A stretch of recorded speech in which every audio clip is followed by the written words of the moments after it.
하나님을 잘 믿는 사람들에게도 가끔 큰 문제가 찾아오죠. 오늘 본문에 나오는 여호사밧 왕은 하나님을 정말 잘 섬겼고요. 성경은 다윗 왕과 복음 가는 사람이다. 다윗 왕과 복음 간다는 것은 굉장한 칭찬이거든요. 역대 17장 3절 4절을 보게 되면 여호와께서 여호사밧과 함께 하셨으니 이는 그가 그의 조상 다윗의 처음 길로 행하여 바알들에게 구하지 아니하고 오직 그의 아버지 하나님께 구하며 그의 계명을 행하고 이스라엘 행위를 따르지 아니하였습니다. 굉장한 칭찬이죠. 그리고 이스라엘 백성들을 하나님께로 돌아오게 했던 역대하 19장 4절을 보게 되면 여호사밧이 예루살렘에 살더니 다시 나가서 브에세바서부터 에브라삼까지 민간에 두루다니며 왕이 말이죠. 두루다니며 그들의 조상들이 하는 여호와께로 돌아오게 하고 9절을 보면 그들에게 명령하여 이르되 너희는 진실과 성심을 다하여 여호와를 경외하라. 이렇게 훌륭한 왕이신데요. 큰 문제를 만났죠. 오늘 본문 20장 1절 2절을 보게 되면 그의 모압 자손과 암몬 자손들이 마온 사람들과 함께 와서 여호사밧을 치고자 하는지라 어떤 사람이 와서 여호사밧에게 전하여 이르되 큰 무리가 바다 저쪽 아람에서 왕을 치러 오는데 이제 하사손 손담을 곧 엔게디에 있나이다 하니 큰 무리란 말은 큰 고난, 큰 문제죠. 이 큰 무리란 말이 역대 3번이 반복이 되는데 여호사밧에게 큰 시련이 찾아온 거죠. 왜 하나님께서 이렇게 하나님을 잘 믿는 사람들에게 큰 시련을 주시는 걸까요? 성경 보시게 되면 하나님이 아주 요긴하게 사용하신 인물일수록 아주 큰 문제와 시련을 경험하게 되죠. 요셉, 다윗, 에스더, 다니엘, 또 우리 예수님, 이 놀라운 하나님의 사람들 가운데 큰 문제에 직면하는 것을 많이 경험하게 되죠. 하나님은 우리에게 큰 문제를 보내신 이유가 있죠. 보통 3가지로 압축하시는데 첫째는 하나님이 우리에게 큰 시련을 주시는 까닭은 우리의 믿음을 테스트하기 위해서예요. 그래서 우리의 믿음이 얼마나 큰가. 큰 문제가 아니면 우리의 믿음을 잘 모르잖아요. 큰 어려움을 겪어봐야지 우리의 믿음이 어느 정도인지 심지어는 진짜인지 가짜인지도 알 수 있죠. 두 번째는 하나님 우리 큰 시련을 통해서 우리를 거룩하게 하시죠. 우리를 정화시키잖아요. 세 번째는 하나님 우리에게 큰 은혜를 주시기 위해서 준비시키는 거예요. 반드시 큰 시련을 경험했던 사람들 생애 가운데는 하나님의 큰 은혜가 임했고 그리고 큰 축복이 임했던 것을 알 수가 있죠. 오늘도 사실 역대하에 보게 되면 여호사밧이 큰 문제를 만나지만 나중에 결론 부분에 가면 말할 수 없는 큰 기적과 축복을 경험하는 것을 보게 됩니다. 자, 중요한 것은 우리가 큰 문제와 큰 시련을 만났을 때 어떻게 이 문제를 해결할 것인가? 첫째로 큰 문제보다 더 크신 하나님께 나아가서 기도하십시오. 우리 큰 문제를 만나면 두려워하는데 우리의 시선이 어디에 고정되는가가 중요한 것입니다. 7가지로 제가 압축을 해봤는데요. 첫째로 큰 문제보다 더 크신 하나님을 바라보십시오. 우리 문제가 생기면 큰 문제나 환경을 바라보지만 하나님이 쓰신 인물들은 더 크신 하나님을 바라보는 것을 알 수 있죠. 3절을 보시면 여호사밧이 두려워하여 여호와께로 낯을 향하여 간구하고 온 유다 백성에게 금식하라 공포하며. 여호사밧은 현실을 무시한 사람은 아니에요. 여호사밧은 큰 무리가 온 걸 알았고요. 그리고 그에게 능력이 없는 것도 알았죠. 제가 인생을 살아보니까 문제는 크고 작든지 간에 신중해야 돼요. 어떤 문제는 작게 느껴지지만 그 문제를 잘못 다루면 아주 문제가 커져요. 그래서 지금은 아무리 작은 문제도 신중하게 접근해요. 왜냐하면 작은 문제 속에 큰 문제의 소지가 담겨 있는 것을 알기 때문이죠. 그런데 어떤 건요, 큰 문제도 잘만 다루면 그게 그렇게 어렵지 않고요. 큰 문제가 큰 축복을 가져오는 것을 보게 되죠. 지금 여호사밧은 큰 문제를 알고 있고 인정하죠. 12절에 보게 되면 우리 하나님이여 그들을 징벌하지 아니하시나이까 우리를 치러 오는 이 큰 무리를 우리가 대적할 능력이 없고 어떻게 할 줄도 알지 못하였고, 솔직하잖아요. 우리가 대적할 능력도 없습니다. 어떻게 할 줄 알지 못합니다. 오직 주만 바라보니다 하고, 그러니 오직 주만 바라보니다 이렇게 고백을 하고 있습니다. 두 번째, 하나님을 바라보는 것이 기도의 시작이죠. 문제를 바라보는 것이 아니라 하나님을 바라볼 때 기도가 시작이 되죠. 출애굽 사건을 기억하시잖아요. 앞에는 홍해 바다가 출렁거리고 있고 뒤에는 애굽의 군대가 찾아왔을 때 이스라엘 백성들은 두려워했어요.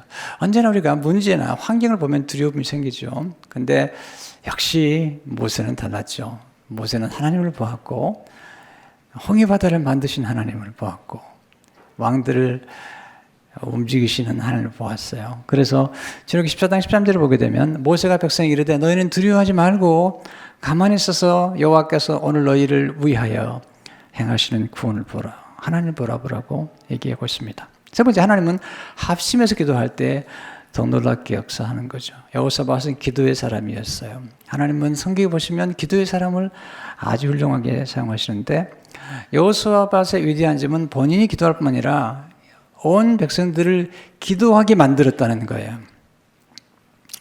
제 가장 큰 중요한 사명은 뭐냐면 저도 기도할 뿐만 아니라 여러분을 기도의 사람으로 만드는 거죠. 왜냐하면 하나님은 모든 것을 기도로 움직이시고 하나님도 기도하시는 분이기 때문이에요. 그래서 그가 어려움을 겪으니까 온 유다 백성들을 하나님의 전으로 초청해서 함께 금식을 선포하고 기도하는 것을 보게 되죠. 3절 4절을 보게 되면 여호사밧이 두려워하여 여호와께로 낯을 향하여 간구하고 온 유다 백성에게 금식하라 공포하며 유다 사람이 여호와께 도우심을 구하려 하여 유다 모든 성읍에서 모여와서 여호와께 간구하더라. 혼자 기도할 수 있지만 합심해서 기도하는 건 놀라운 거고요. 거기다가 어린 자녀들까지 다 동원했어요. 13절에 보면 유다 모든 사람들이 그들의 아내와 자녀와 어린이와 더불어 여호와 앞에 섰더라. 여러분 자녀들이 여러분이 기도하는 것을 보셨습니까? 여러분 교회에서 여러분 자녀를 데려와야만이 온 성도가 기도하는 것을 볼 뿐만 아니라 그 당시에 여호사밧 왕이 어린아이들과 더불어 기도할 텐데 어린아이들이 왕이 기도하는 걸 보는 거죠. 왕이 하나님 앞에 엎드려 경배한 것을 보는 거죠. 그리고 하나님께서 어떻게 큰 무리를 하나님의 손에 의해서 순식간에 해결하신지를 그들은 지켜보는 거죠. 우리 특별히 특별 새벽 집회에는 우리 어린아이들도 초청을 하잖아요. 굉장히 중요한 거죠. 왜냐하면 그들이 기도하는 것을 보고 배우는 거예요. 아이들은 부모가 말하는 대로 따라 살지 않아요. 부모가 행하는 대로 따라서 살아가는 거예요. 안 보는 것 같지만 다 보는 거죠. 그래서 특별히 특별한 새벽 기도회나 특별한 기도회 때는 우리 어린아이들까지 다 동원해서 함께 기도하는 것은 중요한 것입니다. 그들이 어떻게? 기도는 하나님 앞에 서는 것이죠. 문제 앞에 서는 게 아니에요. 하나님 앞에 서는 것이죠. 네 번째, 만민이 기도하는 집인 성전에서 기도하는 것은 지혜입니다. 여호사밧이 따로 기도할 수 있지만 그는 여호와의 전에서 기도하죠. 5절에 보면 여호사밧이 여호와의 전 셋들 앞에서 여호와와 유다와 예루살렘 회중 가운데 서서, 성전은 하나님이 만민이 기도하는 집으로 정하셨어요. 여러분 교회가 해야 될 가장 중요한 일이 뭘까요? 하나님 예배하는 것과 만민을 위해서 기도할 뿐만 아니라 만민이 기도하는 집으로 만드는 거죠.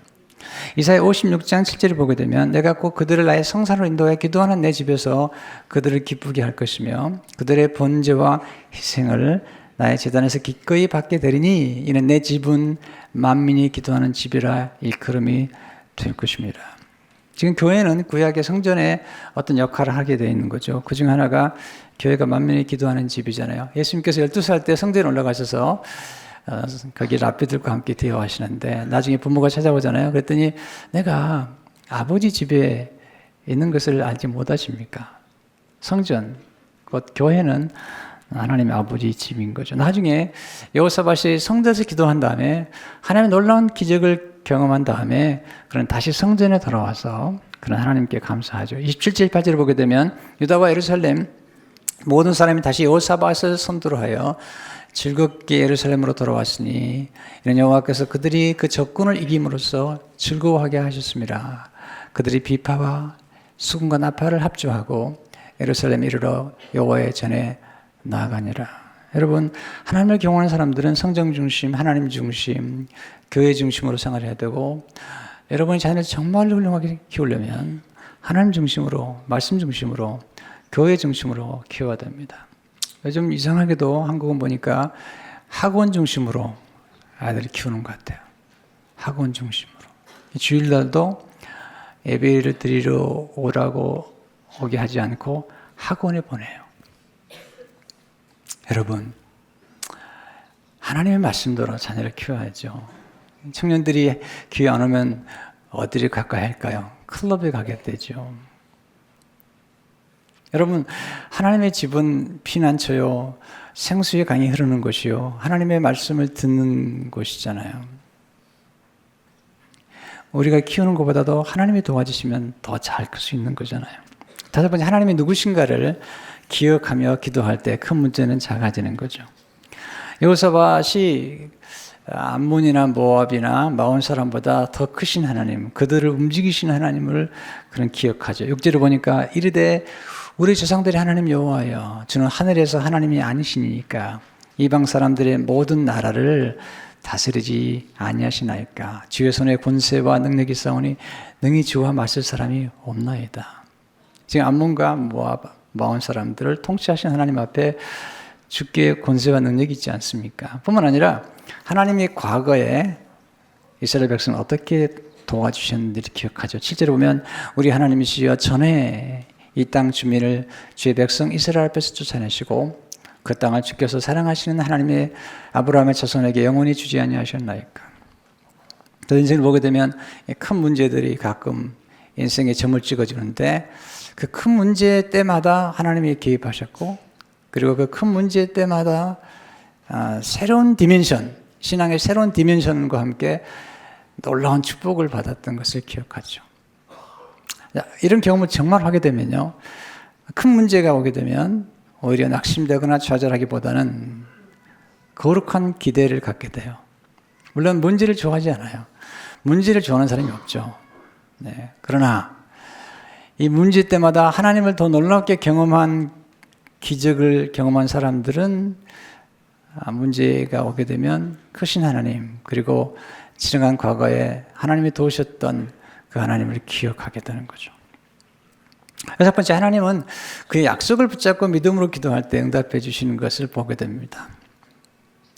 여호사밧은 솔로몬이 성전을 건축한 다음에 봉헌하면서 기도할 때 하나님이 어떻게 응답하셨고 어떤 약속을 주셨는가를 기억하고 있는 겁니다. 하나님은 약속을 붙잡고 기도하는 걸 정말 좋아하세요.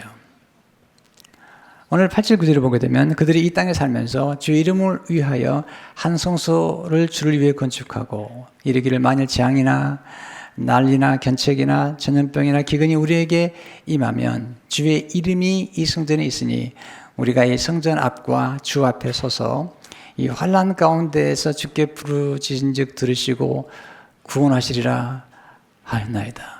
하나님 약속을 지키는 분이세요. 하나님 약속을 지키기에 성실하신 하나님뿐만 아니라 약속을 지킬 수 있는 능력과 자원과 지혜를 가지신 분이죠.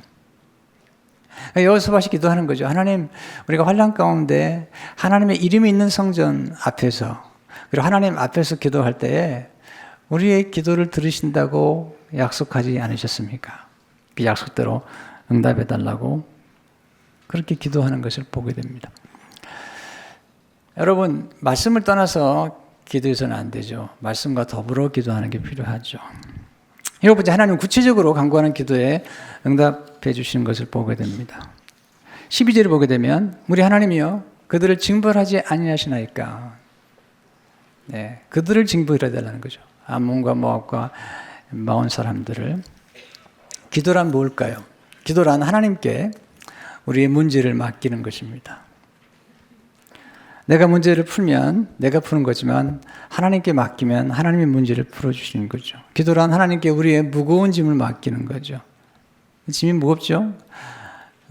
그러나 그 무거운 짐도 하나님께 맡기면 하나님이 대신 담당해 주시는 거죠. 시편 68편 19절을 보게 되면 날마다 우리 짐을 지시는 주 곧 우리의 구원이신 하나님을 찬송할지로다. 기도한다는 것은 짐을 자꾸 내려놓는 거예요. 네. 그럴 때 우리 마음속에 평강이 그리고 확신이 찾아오는 것들을 경험하게 됩니다. 가끔 저를 보는 어떤 분들이 그런 얘기를 해요. 목사님, 요즘 건축도 하고 또 가정에도 좀 힘든 일이 있는데 얼굴이 평화로워 보이네요. 여유가 있어 보이네요. 그런 얘기를 하는데요. 그 비결은 사실은 하나님 앞에 늘 내려놓는 것밖에 없어요. 하나님이 대신 도와주시도록 늘 기도하는 거죠. 두 번째, 하나님 우리가 예상하지 못했던 방법으로 기도에 응답해 주시는 겁니다. 여호사밧이 온 백성과 함께 기도할 때 하나님께서 야하시엘이라고 하는 사람을 일으켜 세워서 하나님의 응답을 전해주죠. 15절을 보면 야하시엘이 이르되 온 유다와 예루살렘 주민과 여호사밧 왕에 들을지어다. 여호와께서 이같이 너에게 말씀하시기를 너희는 이 큰 무리로 말미암아 두려워하거나 놀라지 말라. 이 전쟁은 너에게 속한 것이 아니요 하나님께 속한 것이니라. 두려워하지 말고 놀라지 말래요. 하나님께서. 그러면서 구체적으로 하나님이 어떻게 역사하실 것인가를 전해주죠. 16절 10절을 보니까 내일 너희는 그들에게로 내려가라. 그들이 시스 고개로 올라갈 때 너희가 골짜기 어기 여루엘 들 앞에서 그들을 만나려니와 이 전쟁에는 너희가 싸울 것이 없나니 대열을 이루고 서서 너희와 함께한 여호와가 구원하는 것을 보라. 유다와 예루살렘아 너희는 두려워하지 말며 놀라지 말라. 내일 그들을 맞서 나가라. 여호와가 너희와 함께 하리라 하셨느니라 하며 전쟁터에 나가라는 거예요. 왜 나가야 될까요? 거기서 하나님이 하시는 일을 보기 때문에 현장에서 하나님 어떻게 역사하시는가를 보도록 그렇게 권면하고 있습니다. 그때 여호사밧이 야하시엘이 전해준 하나님의 사람 선지자가 전해준 말을 듣고 하나님 앞에 경배하죠. 아주 겸손해요. 18절 19절을 보면 여호사밧이 몸을 굽혀 얼굴을 땅에 대니 온 유다와 예루살렘 주민들도 여호와 앞에 엎드려 여호와께 경배하고 그앗 자손과 고라 자손에게 속한 이 사람들은 서서 심히 큰 소리로 이스라엘 하나님 여호와를 찬송하니라. 왕이 굽혀 엎드렸어요. 온 백성이 엎드렸어요. 너무 아름다운 광경이죠. 어린아이들도 엎드렸던 거죠. 어린아이가 본 거죠. 왕이 하나님 앞에 엎드린 모습을 보면서 그들은 진정한 경배가 무엇인가를 알게 되죠. 그리고 그 다음날 명한대로 그들은 전쟁터에 나갈 때 왕이 이렇게 얘기하죠. 20절에 이 백성들이 아침 일찍 일어나서 두고와 들로 나가니라. 나갈 때에 여호사밧이 서서 이르되 유다와 예루살렘 주민들아 내 말을 들을지어다. 너는 너희 하나님 여호와를 신뢰하라. 그리하면 견고히 서리라. 그의 선지자들을 신뢰하라. 그리하면 형통하리라 하고. 여러분, 하나님을 신뢰하면 견고히 서게 되고요. 하나님의 선지자를 신뢰하면 형통하게 되는 것입니다. 그러면 어떻게 하나님께서 구체적으로 이 문제를 해결해 주셨을까요? 첫째로 감사를 통해서 큰 문제가 기적이 되는 거예요. 21절을 보게 되면요. 백성과 더불어 의논하고 노래하는 자들을 택하여 거룩한 예복을 입히고 군대 앞에서 행전하며 여호와를 찬송하여 이르기를 여호와께 감사하세 그의 인자하심이 영원하도다 하게 하였더니 이게 놀라운 감사예요. 감사할 일이 아직 이루어지지 않았어요. 미리 감사하는 거예요. 많은 사람들은 기도할 때 늘 간구만 하는데 간구하는 기도보다 더 파워풀한 기도가 있는데 그건 감사해요. 아직 응답이 주어지지 않았는데 미리 감사하는 거죠. 다니엘이 사자굴에 들어가잖아요. 그 전에 하나님 앞에 미리 감사해요. 사자굴에 들어갔더니 하나님께서 기적을 일으켜 주시죠. 그가 기적을 경험하기 전에 미리 감사한 거죠. 그래서 감사는 하나님을 신뢰하는 믿음의 표시예요. 아직 이루어지지 않았지만 믿음으로 늘 감사하는 거죠. 여기서 놀라운 기적들을 많이 경험하게 되죠. 우리는 늘 어떤 응답이 오면 감사하려고 그러는데 믿음으로 드리는 감사를 하나님이 너무 좋아하신다는 사실을 잊어서는 안 돼요. 오래전에 들은 얘기인데 한 권사님 얘기예요. 남편이 교회를 나오지 않았어요. 그래서 하나님께 기도했습니다. 그러면서 어느 날 가방에다가 남편의 신발을 가지고 나왔어요. 그리고 하나님께 기도했어요. 감사하면서 하나님 감사합니다. 남편은 안 나왔지만 신발은 나왔으니 감사합니다. 근데 1년이 되지 않아서 남편이 교회 나왔고 나중에 신앙생활을 아주 잘했다는 소식이에요. 제가 아는 분들 스토리예요. 감사하면 기적이 따라오죠. 불평과 운명은 기적이 따라오지 않아요. 감사하면 기적이 따라오고 감사하면 뭔가 더해져요. 좋은 것들이 자꾸 찾아와요. 여러분 식당에 가서 자꾸 감사해 보세요. 주방장이 나와서 때로 생각지 않은 음식을 가져다 주기도 해요. 한 번은 그런 경험이 있거든요. 음식이 너무 맛있어가지고 그 일하는 분에게 꼭 좀 들어가서 얘기해 달라고. 이 음식이 너무 맛있다 그랬더니 주방장 아주머니가 나왔어요. 너무 감사하다고. 그리고는 특식을 내오셨어요. 감사하면 더해지는 거예요. 불평하면 그렇지 않아요. 감사는 기적을 창조하는 은총의 도구인 것을 보게 됩니다. 두 번째, 하나님을 찬양할 때 하나님 기이한 일을 행하시는 거예요.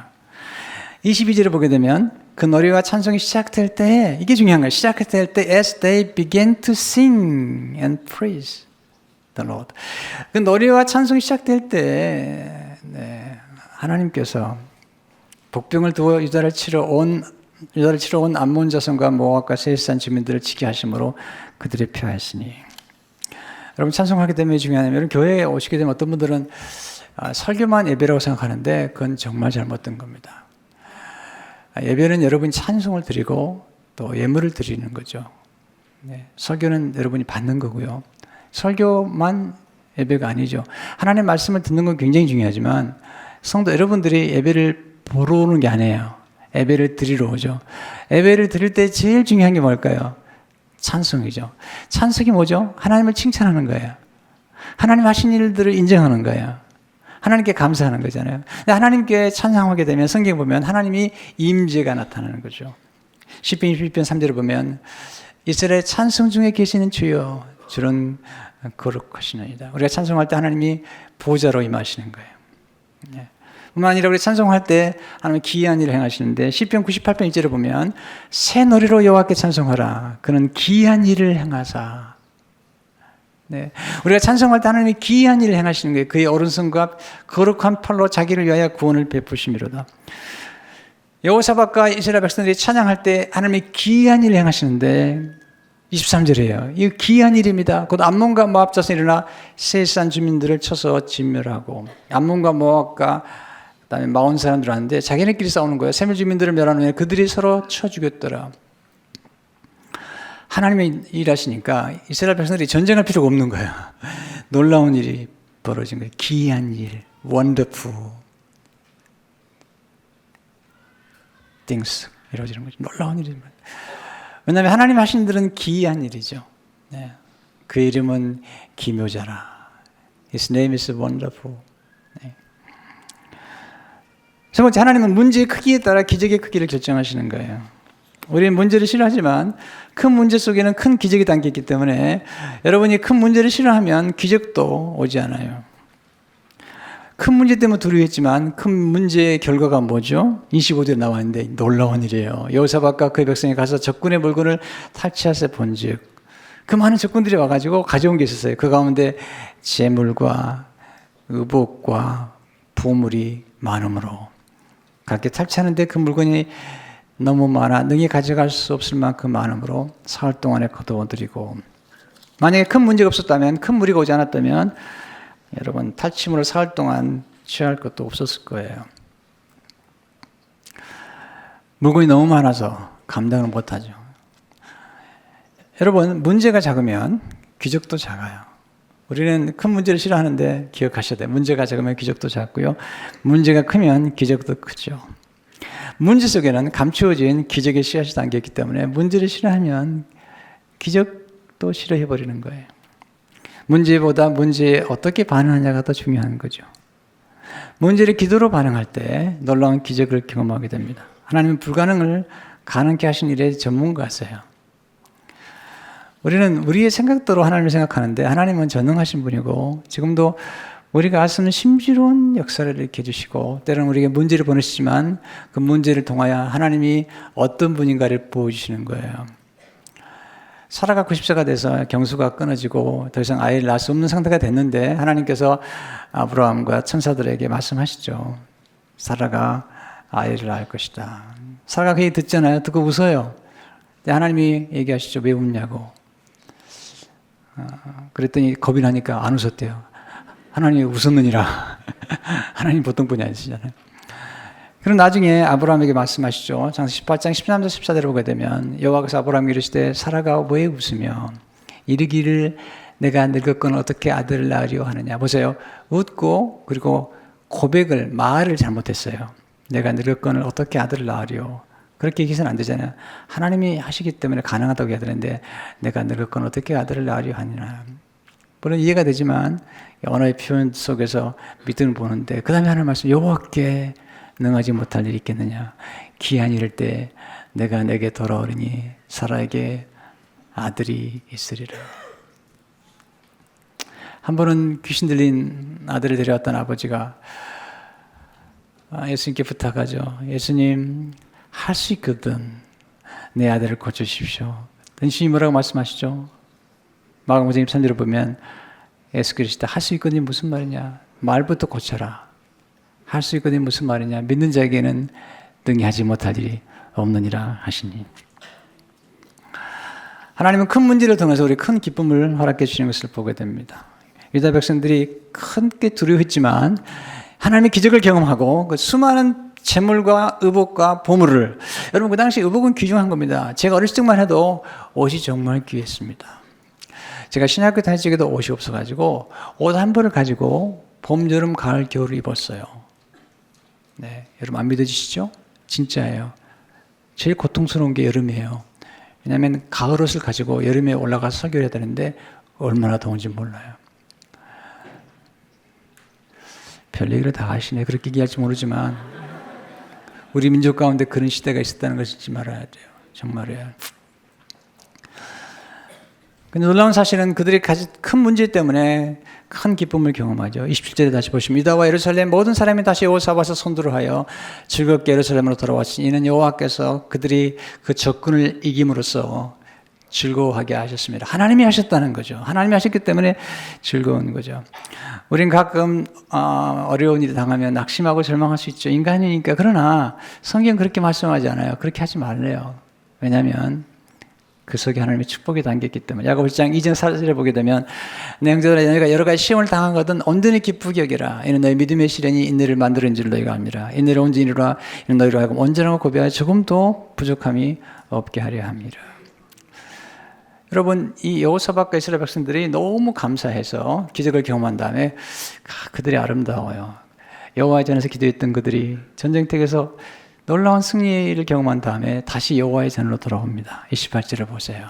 그들이 비파와 수금과 나팔을 합주하고 예루살렘에 이르러 여호와의 전에 나아가니라. 이게 신자의 신앙이죠. 하나님에 시작해서 하나님으로, 그리고 여호와의 전, 교회에서 시작해서 다시 교회로. 제가 목회자로 이렇게 쓰임 받으면서 하나님이 베푸신 애가 너무 커요.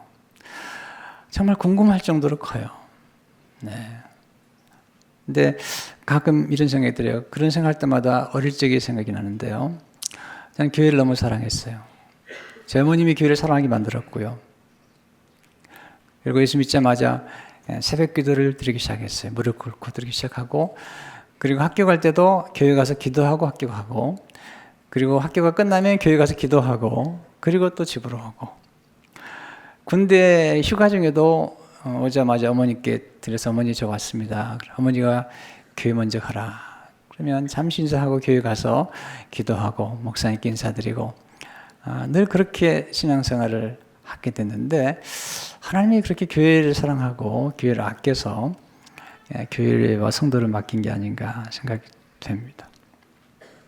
하나님은 우리에게 정말 큰 기쁨을 주기를 원하시는 거예요. 근데 우리 인간에게 가장 큰 문제는 뭘까요? 돈의 문제일까요?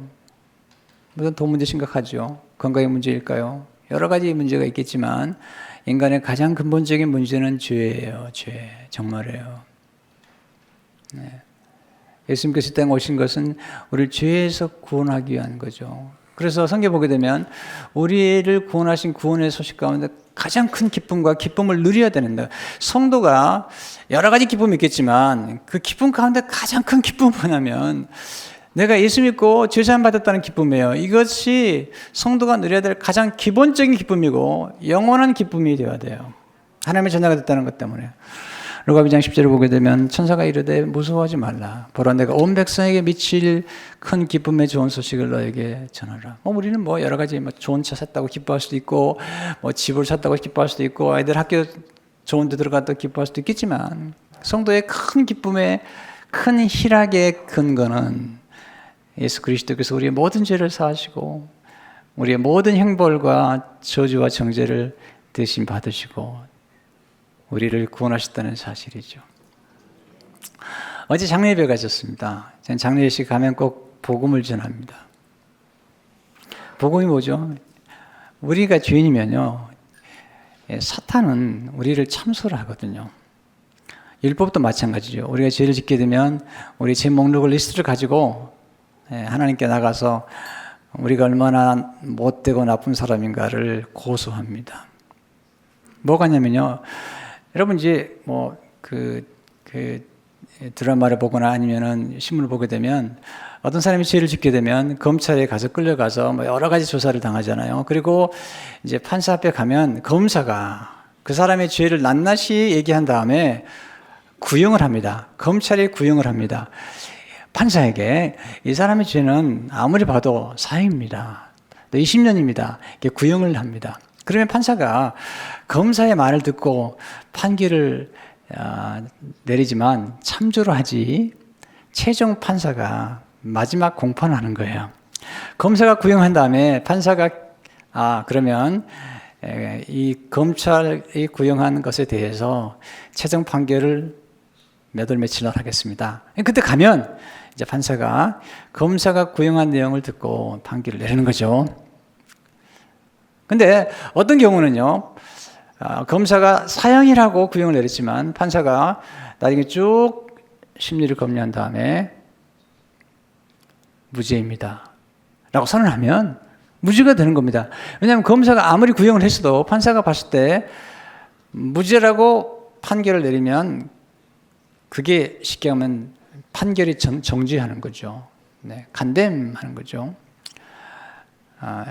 근데 보세요. 이게 이제 법정에서 우리가 하나님 앞에 가는 거죠. 가면 이제 마귀는 우리의 모든 죄 목록을 가지고 하나님께 고발하잖아요. 그리고 구형하는 거죠. 하나님, 이 사람은 이런 죄도 짓고 저런 죄도 짓고 그래서 죄의 삭은 사망이니까 사형에 해당한다고 하나님 앞에 가면, 또 율법을 가지고 가면 하나님이 의로우신 재판관이신 하나님이 의로우시고 자비로우신 재판관 하나님께서 들으신 다음에 이렇게 얘기하죠. 맞다고, 그 죄 목록은 맞는데 그러나 죄에 대한 형벌을 이미 내가 내려버렸다고. 누구에게? 독생하신 예수님께 내려버린 거죠. 여러분, 형벌은 두 번 받지 않는 거죠. 판결, 마지막 공판은 딱 한 사람에게 한 번만 내리는 거예요. 하나님 아버지께서 말씀하신 거죠. 우리가 받아야 될 정죄와 심판을 우리 대신 예수님이 받으셨어요. 그리고 우리에게는 하나님 말씀하시죠. 무죄라고. 왜냐하면 예수님께서 우리를 대신해서 정죄를 받았기 때문에. 그리고 예수님의 의를 우리에게 입혀주시고 우리에게는 하나님의 자녀가 되게 하셔서 하나님의 나라에 들어갈 수 있도록, 이미 경험하실 뿐만 아니라 들어갈 수 있도록 하나님 도와주신 거죠. 여러분, 지금 우리가 기도할 때 하나님의 자녀가 된 우리들에게는 우리가 기도할 때 하늘에서 역사가 나타나는데 하늘이 이 땅을 침노에 들어옵니다. 우리가 문제가 있으면 하늘이 침노에 들어오는 거예요. 성경에 보면 아수르 군대가 왔을 때 18만 5천 명이 들어왔는데 하나님께서 천사를 보내가지고 하늘이 땅을 침노에 들어와서 18만 5천 명을 천사가 하룻밤에 없애버립니다. 여기도 수많은 무리들이 왔잖아요. 근데 하나님이 역사하셔서 천사를 보내시고 역사하셔가지고 하늘이 땅을 침노에 들어와서 문제를 해결해 보려는 거죠. 여러분, 이 땅에 우리 힘만 가지고 안 되는 거죠. 하늘이 침노에 들어올 때 놀라운 일이 벌어지는데 빌 잔슨이라는 목사님은 하늘이 땅을 침노할 때란 책에서 이렇게 얘기합니다. 그리스도인이 불가능한 일에 대한 소원을 가지고 있지 않다는 것은 비정상적이다. 불가능한 일이 가능하다고 소원을 가지고 있지 않다면 그게 비정상이라는 거예요. 그리스도인은 불가능한 일이 가능하다고 소원을 가져야 된다는 거죠. 우리 주변에 있는 불가능한 일들이 예수 이름 앞에 무릎 꿇기를 갈망하는 그 목마름은 우리 영적 DNA에 새겨져 있다. 하나님이 하늘에서 우리의 문제에 침노에 들어오게 되면 놀라운 일이 벌어지는 거죠. 이게 뭐죠? 이게 성탄입니다.